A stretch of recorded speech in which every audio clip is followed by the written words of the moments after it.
부담됩니다. 사실 이 프로그램을 설교 끝나고 해야 하는데 설교 전에 해서 제가 정말 부담이 큽니다. 하나님은 사랑이시라, 오늘 제목인데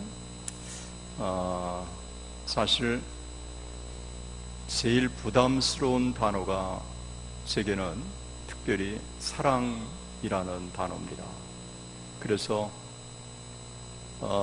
목사 안수 받은 지가 32년 됐는데 하나님은 사랑이시라 라는 제목으로 설교를 제가 해본 적이 없습니다. 오늘 이 설교는 제 지금까지 사역에 처음 하는 설교입니다.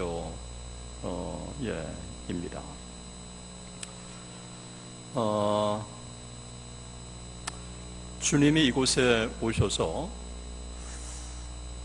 한마디를 하신다고 한다면 무슨 말씀을 하실까요?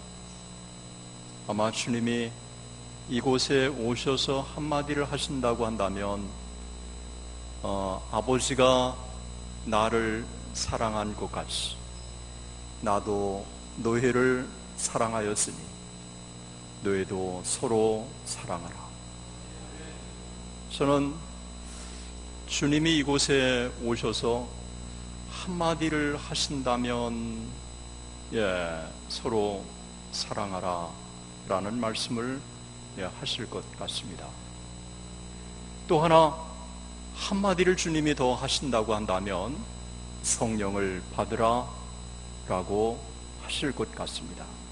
왜냐하면 우리 자신의 힘으로는 서로 사랑할 수 없기 때문에 성령을 통해서 하나님의 사랑이 우리에게 부음바 되기 때문에 우리가 성령을 받음으로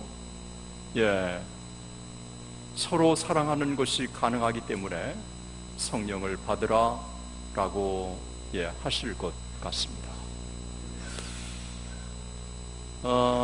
오늘 본문의 말씀은 제게 특별히 지난 여름에 이 본문의 말씀을 읽으면서 깊이 와닿는 말씀이었습니다.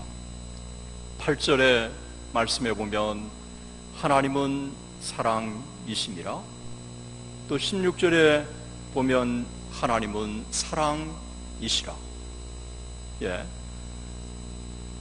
오늘 10절의 말씀에 보면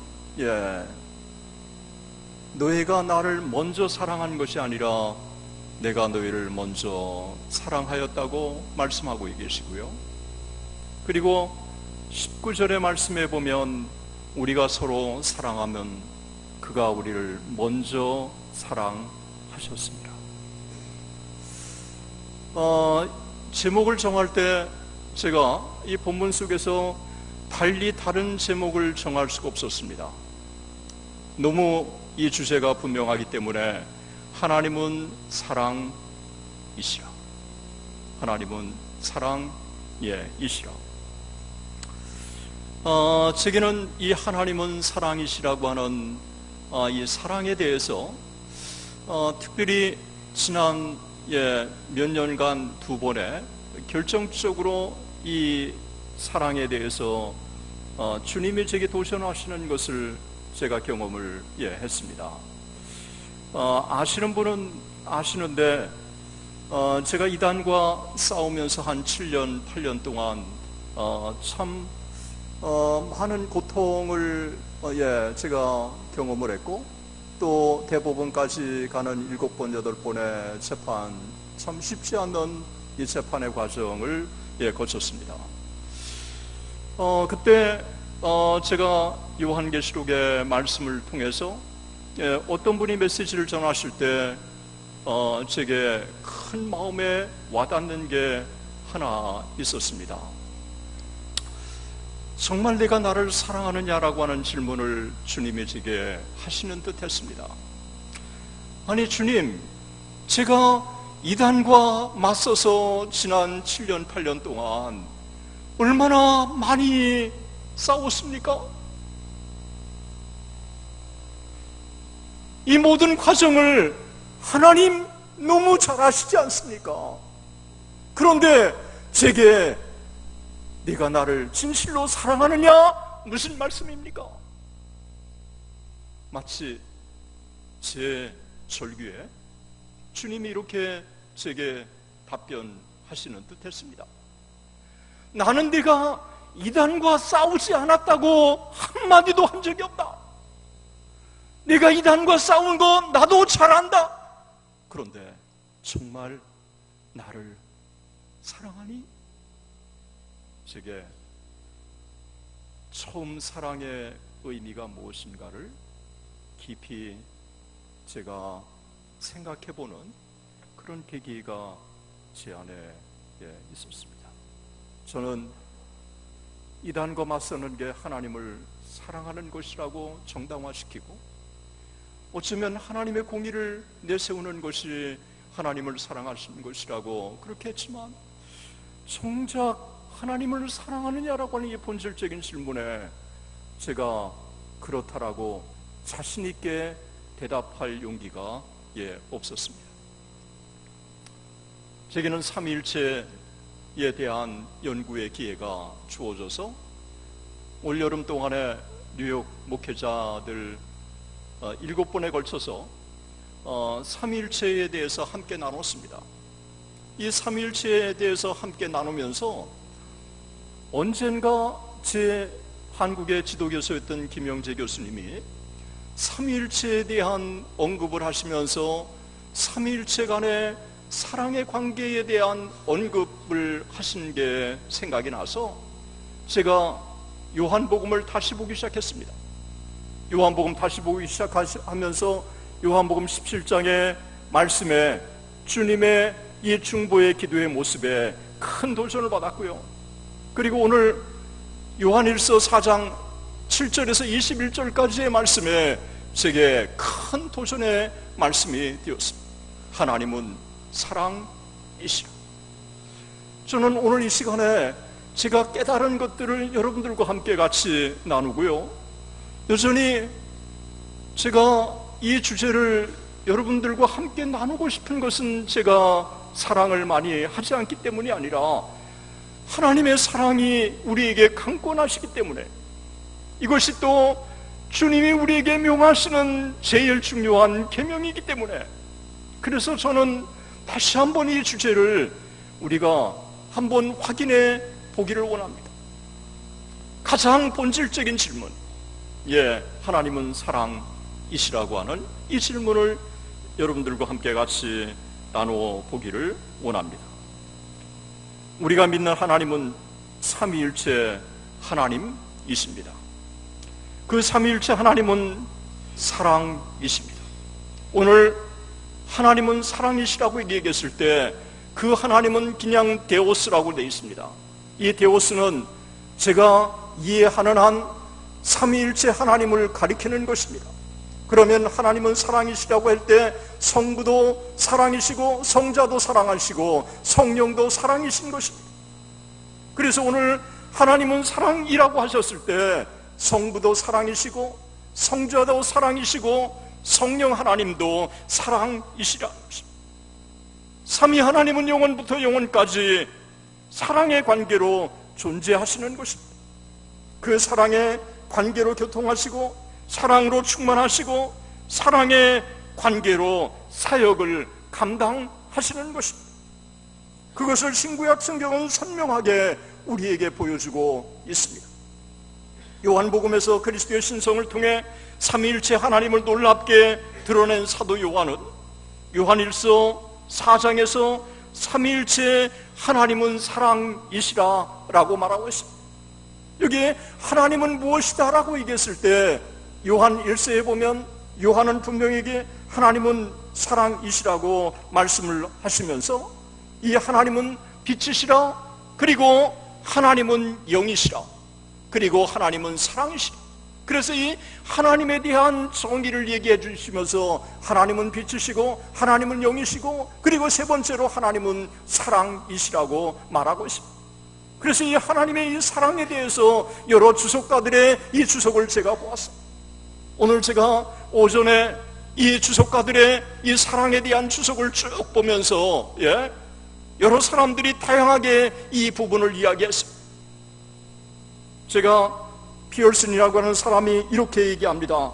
하나님은 사랑이시라는 우리가 하나님에 관하여 알 수 있는 유일한 진리이자 동시에 우리가 받아들여야 할 마지막 진리이다. 대부분의 사람은 하나님의 존재에 그의 권능 그리고 그의 지혜를 믿는다. 다른 사람은 그저 하나님이 선하시다고 그리고 친절하시다고 믿는다. 그러나 하나님이 사랑이시라고 실제로 생각하는 사람은 극소수에 불과하다. 하나님은 단지 말로만이 아닌 우리의 행동 속에서 그리고 진리 안에서 그 사랑은 존재해야 한다는 것입니다. 그래서 우리는 그것을 받아들여야 하고 그 사랑 안에 거해야 하고 그리고 그 사랑 안에 기뻐해야 한다는 것입니다. 기본이라고 하는 사람은 이렇게 얘기합니다. 우리는 하나님은 사랑이시라 본문을 문자적으로 또 완전히 진리로 받아들여야 한다고 생각합니다. 그것은 더 이상의 보충이 필요 없다. 하나님은 사랑이시라고 하는 진리의 한 면이 아니라 전 진리이다. 어떤 다른 것도 추가할 수 없다. 이 구절로 신학은 끝이다. 모든 신학은 이 구절에서 출발하고 확장되어야 한다. 하나님은 사랑이십니다.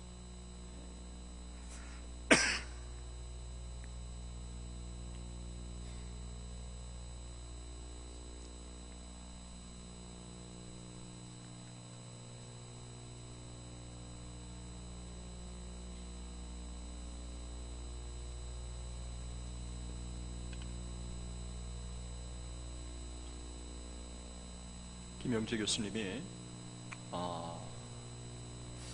하나님은 사랑이시라라고 하는 이 관계를 삼위일체에 어떻게 적용할 수 있는지 제게는 큰 도전이었습니다. 성부, 성자, 성령 삼위가 하나님이세요.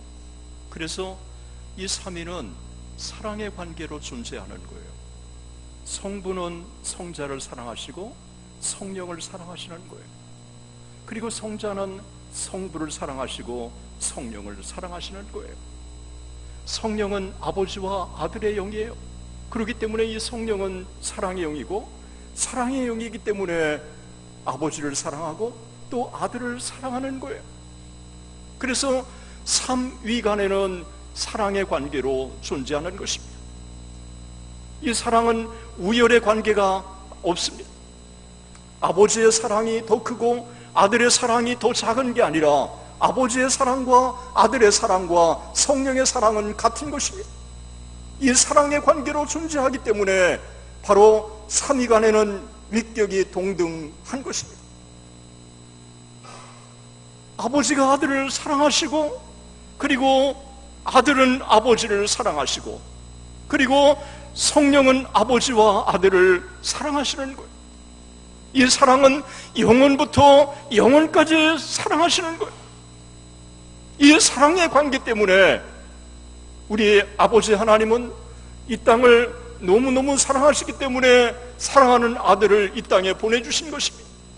그리고 아들은 이 땅에 아버지를 너무도 사랑하시기 때문에 이 땅에 성육신에 순종하셔서 이 땅에 오시고 우리를 아버지가 자기를 사랑하는 것처럼 우리를 일생 동안 우리의 생명을 아끼지 않고 그분의 생명을 아끼지 않고 우리를 위하여 내어주신 것입니다.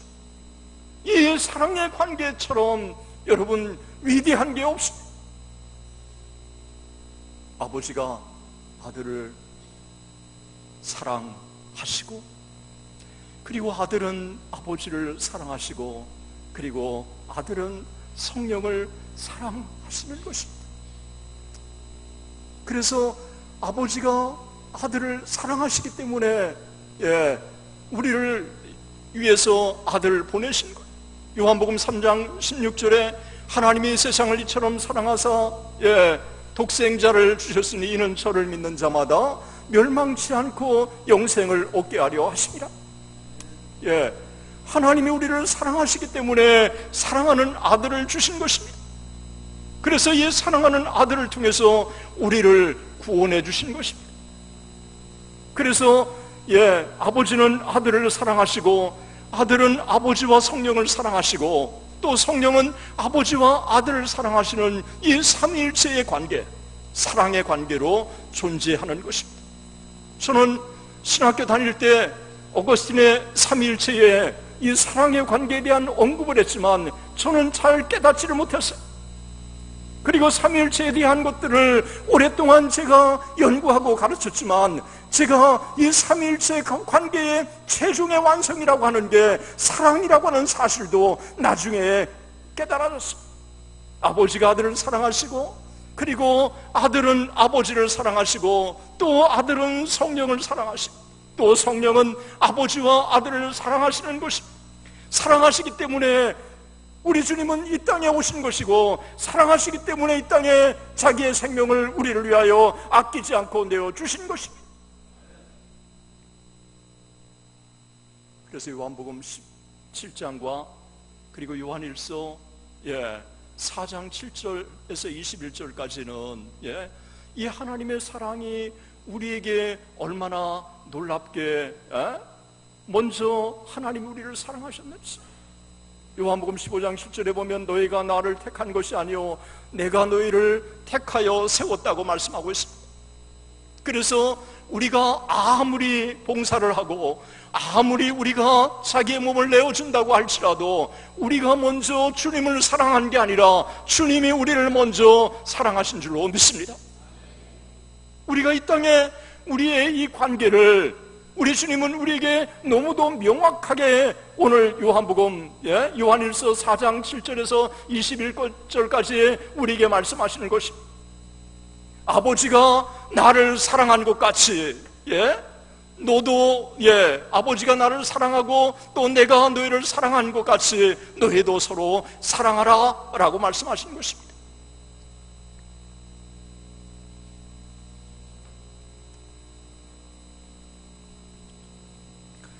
삼위일체 하나님은 사랑하시기 때문에 성부, 성자, 성령 삼위 하나님은 사랑의 관계로 존재하는 것입니다. 삼위일체 하나님은 영원부터 영원까지 사랑의 관계를 가지시는 것입니다. 삼위 하나님은 사랑으로 교제하십니다. 삼위 하나님은 사랑으로 충만하십니다. 아버지는 아들과 성령을 사랑하시고 아들은 아버지와 성령을 사랑하시고 성령은 아버지와 아들을 사랑하십니다. 삼위간의 사랑에는 우열이 존재하지 않습니다. 아버지의 사랑이 더 크시지 않고 아버지의 사랑과 아들과 성령의 사랑이 같습니다. 아버지의 사랑이 무한하고 아들의 사랑이 무한하고 성령의 사랑이 무한한 것입니다. 사랑으로 충만하신 삼위 하나님은 영원전부터 사랑으로 성부와 성자와 성령 삼위일체 삼위 간의 사랑으로 교제하시는 것입니다. 오늘 본문은 우리들에게 이렇게 말씀합니다. 하나님은 사랑이시라. 그리고 또 한 가지를 우리에게 얘기합니다. 사랑은 하나님께 속하였나니. 하나님은 사랑은 하나님께 속하였나니. 이 말은 뭡니까? 이 사랑의 관계로 삼위간에는 존재하기 때문에 우리는 그 하나님께 속한 사랑을 가지고 우리는 이 땅에 하나님과 교제를 나눠야 되고 또 그 사랑을 가지고 우리가 서로 사랑해야 한다는 것입니다. 우리의 힘으로는 사랑할 수 없습니다. 우리의 힘으로는 한계가 있을 수밖에 없습니다. 우리는 이 하나님의 사랑을 풍성하게 받아서 이 풍성하게 넘치는 사랑을 가지고 우리는 그 하나님을 사랑하고 또 이웃을 사랑해야 하는 것입니다. 하나님은 사랑이시기 때문에 그분에게는 사랑이 무한하십니다. 때문에 이 무한하신 이 하나님의 사랑을 우리는 성령을 통해서 계속해서 풍성하게 받음으로 말미암아 이 하나님의 사랑을 가지고 우리는 하나님을 사랑하고 이웃을 사랑할 수 있는 것입니다. 때문에 이 땅에 이 하나님의 사랑을 가지고 우리는 이 하나님을 사랑하고 이웃을 사랑하는 관계로 존재해야 하는 것입니다. 삼위 하나님 유교관에는 이 같은 완벽한 사랑을 속성으로 갖고 계시기 때문에 사랑의 원리에 의해서 구속의 역사를 진행하고 이루어 가시는 것입니다. 삼위일체 하나님의 사랑이시기 때문에 세상을 창조하신 것이고 보시기에 좋았다고 하신 것입니다. 하나님은 사랑이시기 때문에 인간을 자기의 형상으로 지으신 것입니다. 하나님은 사랑이시기 때문에 인간이 불순종하여 타락했음에도 불구하고 인간을 구원하시기를 원하신 것입니다. 그래서 하나님은 사랑이신 것입니다. 이 세상을 너무도 사랑하시기 때문에 성부 하나님의 아들 독생자를 세상에 보내주신 것이고, 성자 하나님은 성부 하나님을 너무도 사랑하시기 때문에 순종해서 이 세상에 오셔서 자신의 생명을 주시고 인간을 구속하신 것입니다. 마찬가지로 성령 하나님은 성부와 성자를 사랑하시기 때문에 아버지와 아들의 영으로 보냄을 받고 이 세상에서 아버지와 아들의 뜻을 이루어 가시는 것입니다. 사랑의 영이시기 때문에 죄인을 회개하게 하시고 믿게 하시고 구원하셔서 하나님의 자녀가 되게 하시고 우리 안에 영원히 내주하시는 것입니다. 그렇다면 우리가 어떻게 하나님을 사랑하고 이웃을 사랑할 수 있을까요? 어떻게 우리가 하나님을 사랑하고 이웃을 사랑할 수 있을까요? 저는 성경 한 곳을 여러분들과 함께 같이 보기를 원합니다. 로마서 5장 5절입니다. 로마서 5장 5절. 로마서 5장 5절.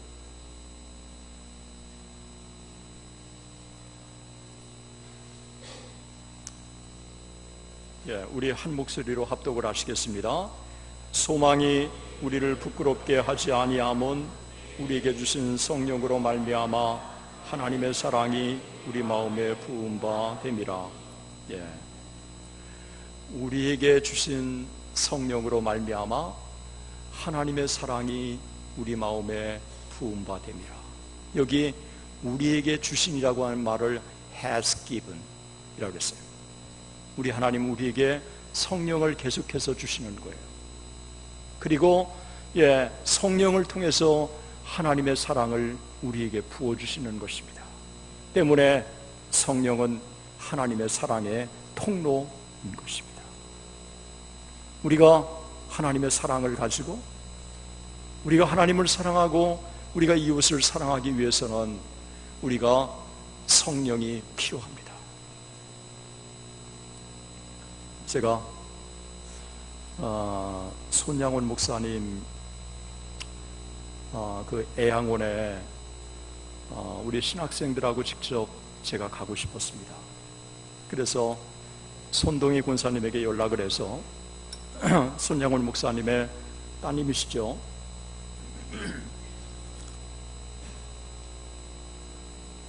그분에게 연락을 해서 1박 2일 시간을 내주실 수 있느냐고 물어봤어요. 그랬더니 그분이 시간을 내주시겠다고 하셨어요.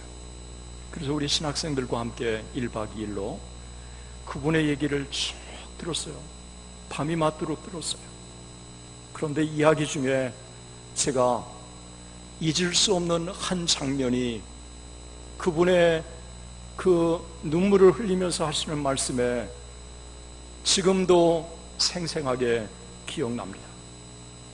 동인, 동신 두의 오빠를 죽인 살인자 안재선, 가서 내가 구명운동을 하고 그를 살려달라고 이야기를 하라고 그렇게 손동희 권사님에게 이야기를 했답니다. 손동희 권사님이 아빠! 못해 어떻게 오빠도 죽인 그 살인자를 살려달라고 그래. 아빠 못해.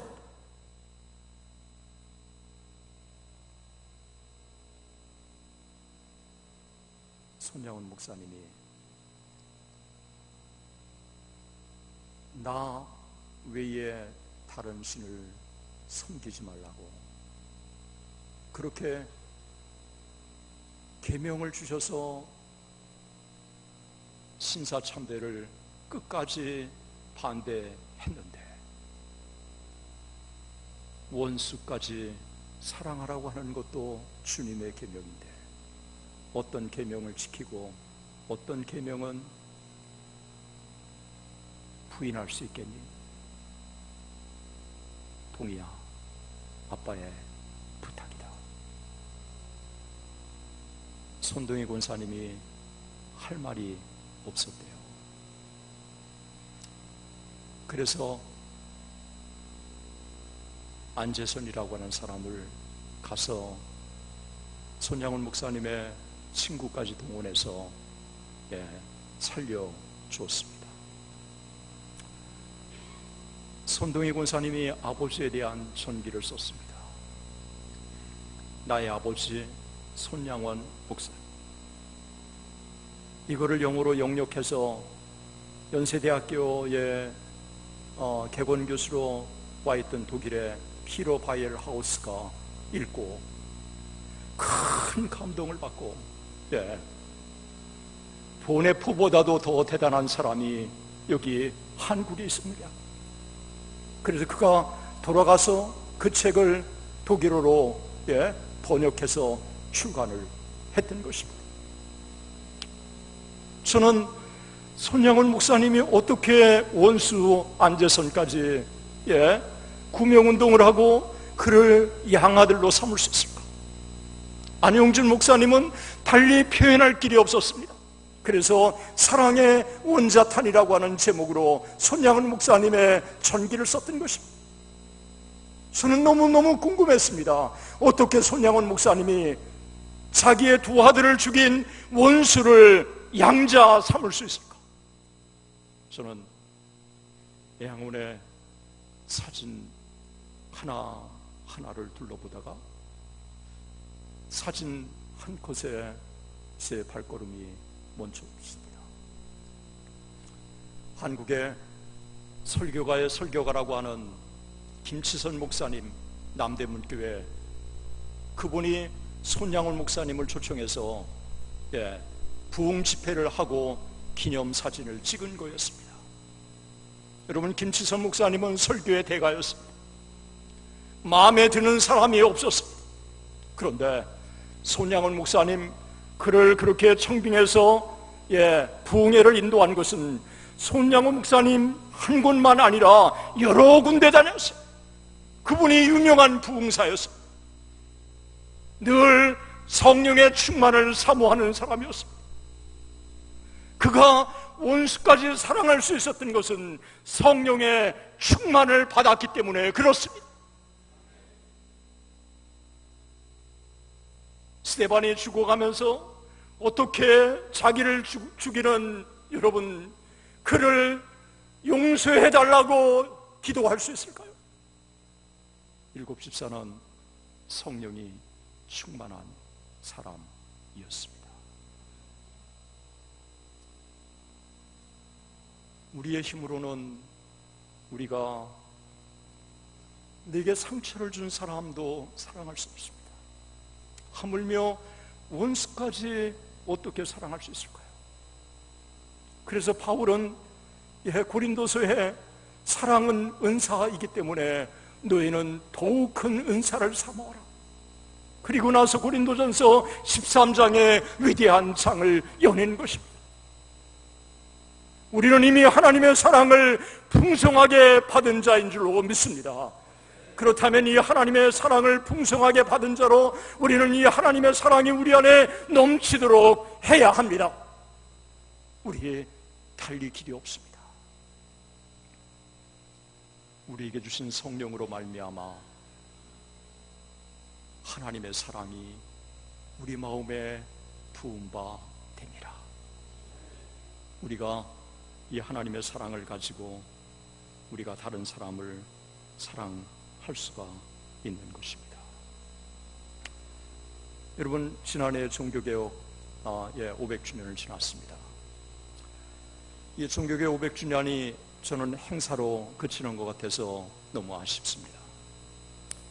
마틴 루터가 그렇게 위대한 종교개혁자가 될 수 있었던 터닝 포인트가 성 어거스틴에서 있었습니다. 이 마틴 루터는 하나님을 진노의 하나님으로 이해했습니다. 그래서 성 어거스틴에 들어가서 그가 수도 생활을 하는 동안에 성 어거스틴의 수도원의 그 당시의 원감이었던 요한 스타우비치와의 만남을 딱 갖게 됩니다. 요한 스타우비치는 루터에게 하나님에 대한 새로운 또 하나의 상을 일깨워줍니다. 마틴 루터는 하나님 그러면 진노의 하나님으로 이해했던 그가 스타우비치를 통해서 하나님의 또 하나의 사랑을 발견하는데, 그게 또 하나의 상을 발견하는데, 그게 하나님은 사랑이라는 것. 그래서 사랑의 하나님에 대한 이미지를 발견합니다. 이 스타우비치가요, 언더 러브 오브 갓, 하나님의 사랑이라고 하는 책을 썼습니다. 제가 언더 러브 오브 갓을 쭉 보니까 아주 감동적입니다. 이 스타우비치는 루터에게 너무너무 중요한 사실을 일깨워줬어요. 하나님은 진노의 하나님이시면서 동시에 사랑의 하나님이라고 하는 사실. 그런데 이 하나님의 사랑을 우리가 소유하게 되므로 하나님을 비로소 알 수 있다는 것입니다. 그런데 그 하나님을 아는 그 사랑, 그것은 하나님을 아는 그 사랑은 어떤 사람도 우리에게 그 사랑을 전해줄 수 없고, 어떤 제도도 그 사랑을 우리에게 전해줄 수 없고, 오직 그 사랑은 성령을 통해서 우리가 알 수 있다 라고 그랬습니다.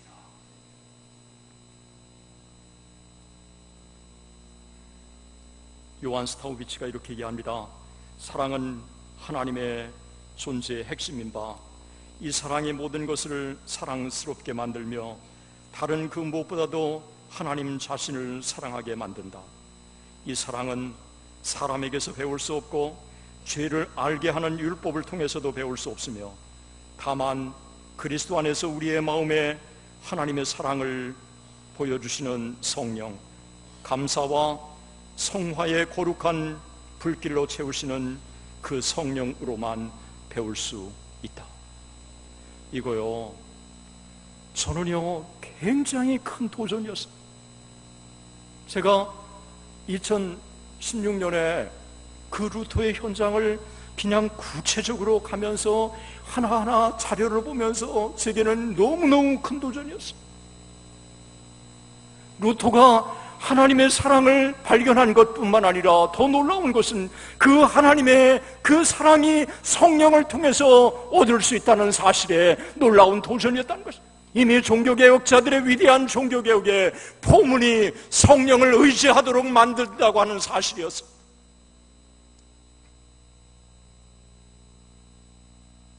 여러분, 오늘 우리 남자 집사님 노회에 오셨어요. 이게 남북교회 말고 오늘 행사 때문에 정말 참석했던 우리 남전도 회원들 한번 손들어 보시죠. 손들어 보시죠. 제가 하나 여쭤볼게요. 아내 정말 진실로 사랑합니까?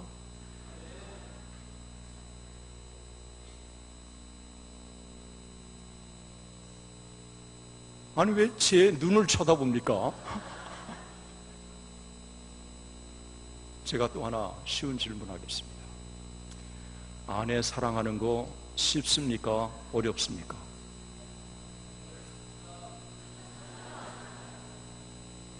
이거 아내 사랑하는 거 어렵습니다. 나 솔직한 고백입니다.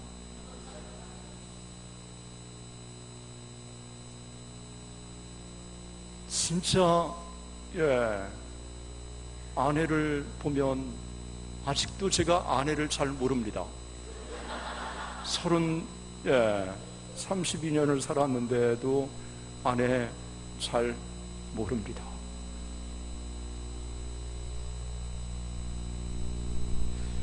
아내의 모든 것을 사랑해야 한다고, 그리고 또 사랑하기를 원하는 마음이 있는데 이거 쉽지가 않아요. 아니, 제 솔직한 고백을 제가 좀 드려야 될 것 같아요. 제 아내가요, 진짜 사랑스러울 때가 있어요.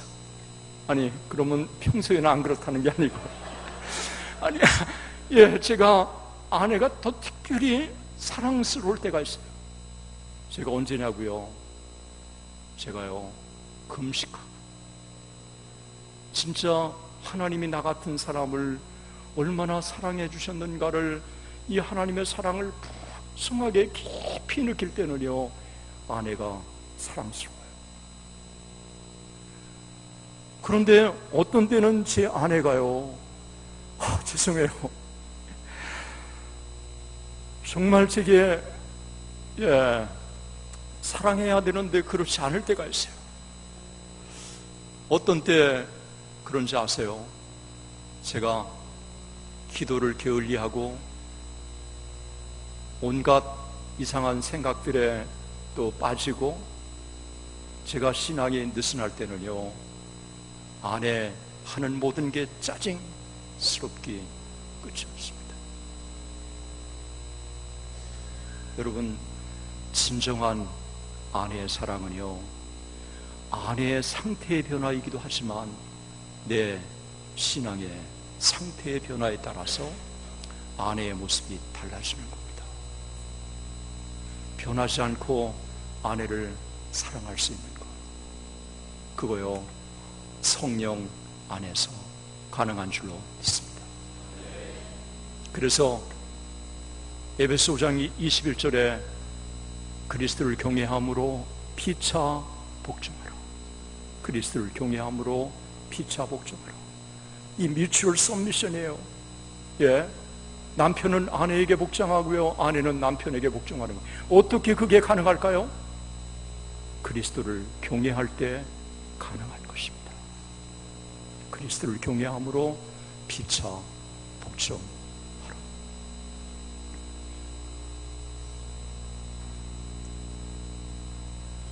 켈빈이 이런 얘기했습니다. 하나님이 계시는 곳에는 그 어디나 사랑이 충만하게 된다. 그런데 오늘 그렇지 않잖아요. 정말 하나님이 계신 곳에 사랑이 충만합니까? 제가 2년 동안 학교 문제를 가지고 다투면서요, 어떻게 젊은 교수가 저스티스가 없이 어떻게 그럴 수 있을까? 어떻게 그런 사람에 부역할 수 있을까? 제가요, 죄송해요, 칼로 가서 찌르고 싶은 이 충동을 느낄 때가 한두 번이 아닙니다.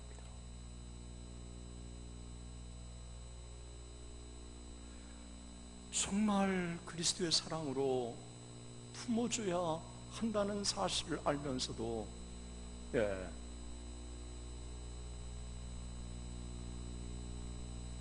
우리는 너무 나약하고 그리고 한계적인 존재라고 하는 사실을 우리가 깊이 깨달아야 하는 것입니다.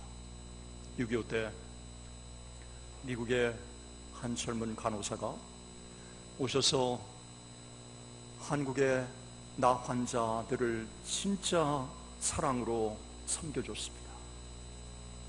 그 섬겨주는 모습을 보고 미국의 사찰단이 사찰 단원 중에 한 사람이 와서 그것을 보고 나서 이렇게 이야기를 했습니다.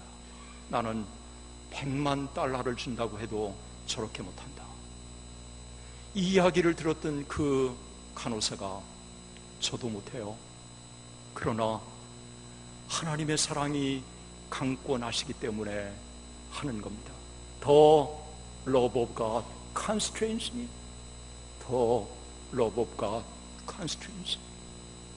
하나님의 사랑이 강권하시기 때문에 그 일을 하는 것입니다. 여러분, 내 기분에 따라서 누구를 사랑할 수 있는 게 아니라 하나님께서 나를 죽기까지 사랑하시고 나를 위해서 모든 것을 다 주시고 그리고 내게 모든 것을 도와신 그분의 사랑을 이미 받은 자였기 때문에 우리는 다른 사람을 사랑해야 하는 것인 줄로 믿습니다. 2009년 12월에 대장암 진단을 받았습니다. 11월에 대장암 진단을 받고 3일 후에 폐암 진단까지 받았습니다. 이틀 밤 사이에 제게 대장암이 있고 폐암이라고 하는 두 개의 암이 있다는 사실은 제게는 견딜 수 없었습니다. 그런데 범사에 감사하라, 항상 감사하라. 범사에 우리 주 예수 그리스도의 이름으로 항상 아버지 하나님께 감사합니다. 에베소서 5장 20절의 말씀에 제게 굉장한 도전이었어요. 아니, 암 두 개인데 어떻게 감사해야 하는지.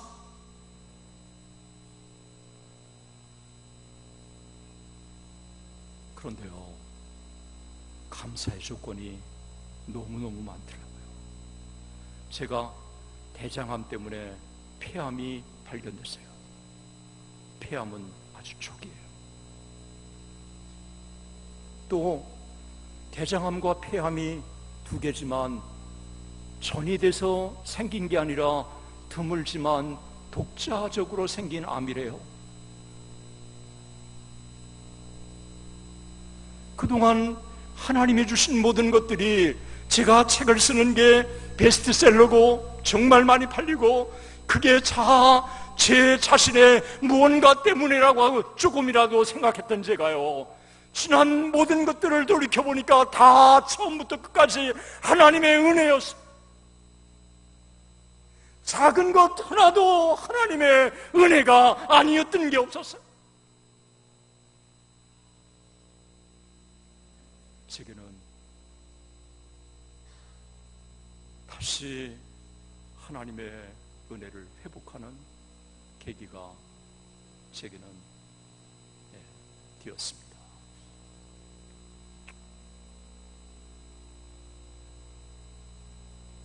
우리는 이미 하나님으로부터 놀라운 은혜를 풍성하게 받은 자들이고 또 이미 나 같은 사람을 구원하시기 위해서 십자가에 놀라우신 은혜를 우리 경험한 사람들이기 때문에 우리는 이미 받은 은혜를 가지고 사랑을 흘려보내고 그리고 더 많은 사랑을 흘려보내기 위해서 우리는 성령 하나님 우리가 간구하고 성령의 부으심을 통해서 더 많은 사랑을 우리가 흘려보내고, 그래서 칼빈이 말한 대로 하나님이 계신 곳마다 하나님의 사랑이 정말 넘치는 그런 공동체를 우리가 이루어가야 하는 것입니다.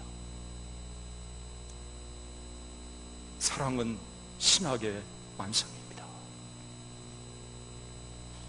사랑은 신앙의 완성이기도 합니다. 하나님은 사랑이시라고 하는 말에 더 완벽하기 때문에 더 어떤 것도 더 할 필요도 없고 더 추구할 필요도 없는 것입니다.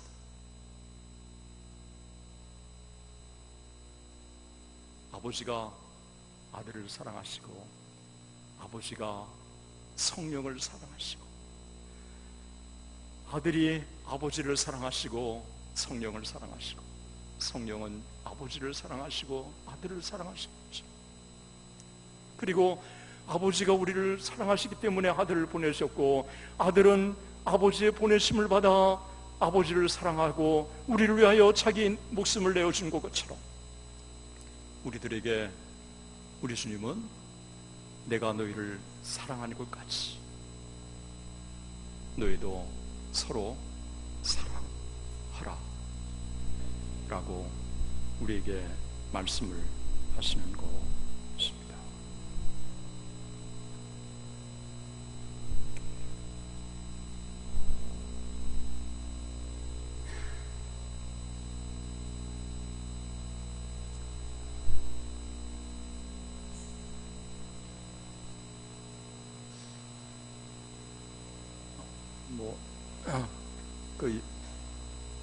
여러분 용서하시면 제 어머니에 대한 얘기 좀 잠깐 한마디 좀 하고 마치려고 그러는데 괜찮을까요?